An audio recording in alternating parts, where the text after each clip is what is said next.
Todos nós que pregamos expositivamente precisamos ter uma verdade em mente.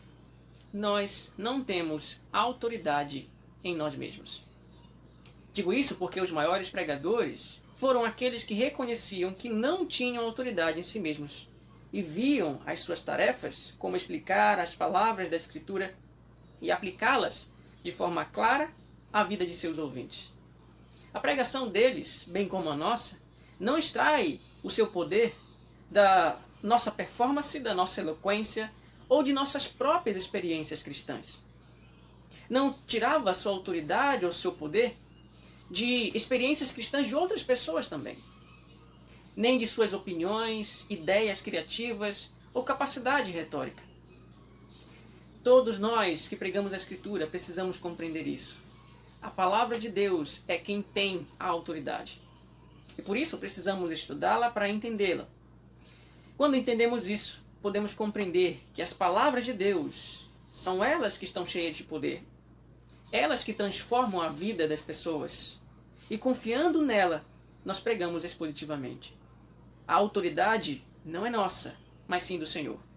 Quando pregamos expositivamente a palavra de Deus, sendo fiéis à mensagem do texto, reconhecemos que o poder da palavra não reside em nós, mas sim naquele que compôs a Escritura, para que ela cumprisse os seus propósitos.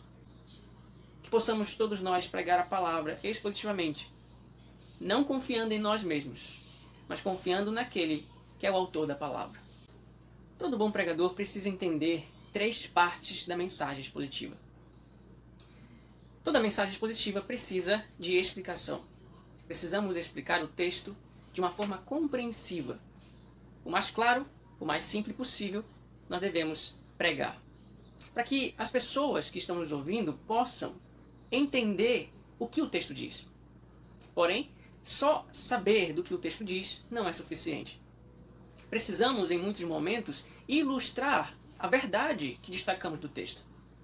Com situações da vida cotidiana, com histórias relacionadas a nosso contexto, com fatos, com poesia, com músicas. Precisamos ilustrar o texto. Ilustrar nada mais é do que facilitar o entendimento da mensagem que já explicamos. Mas o terceiro passo precisa ser desenvolvido, que é a aplicação. Enquanto não houver aplicação, não houve sermão. Quando não há aplicação em nosso sermão, nós, infelizmente, não demonstramos ao povo como Deus espera que ele viva. Como disse Stuart Olyott, quando não há aplicação, a pregação perdeu o seu sentido, sua vida, seu interesse. Onde não há aplicação penetrante, não há pregação verdadeira. Isso é verdade. Precisamos então, como pregadores, entender isso. Precisamos estudar o texto para encontrar a verdade. Precisamos ilustrar o texto para clarear a verdade. E precisamos aplicar o texto para que a verdade seja vivida. O que encontramos na Bíblia em relação a narrativas não são os próprios eventos, mas interpretações particulares dos autores sobre certos eventos. Como todos os escritores de história, os autores bíblicos tinham que selecionar cuidadosamente quais eventos relembrados ou registrados eles escreveriam a respeito e sobre quais aspectos desses eventos eles iriam salientar.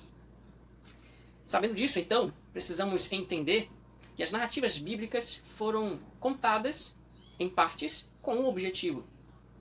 Naquele contexto, as narrativas já são os próprios sermões pregados na linguagem do povo que originalmente estava assistindo.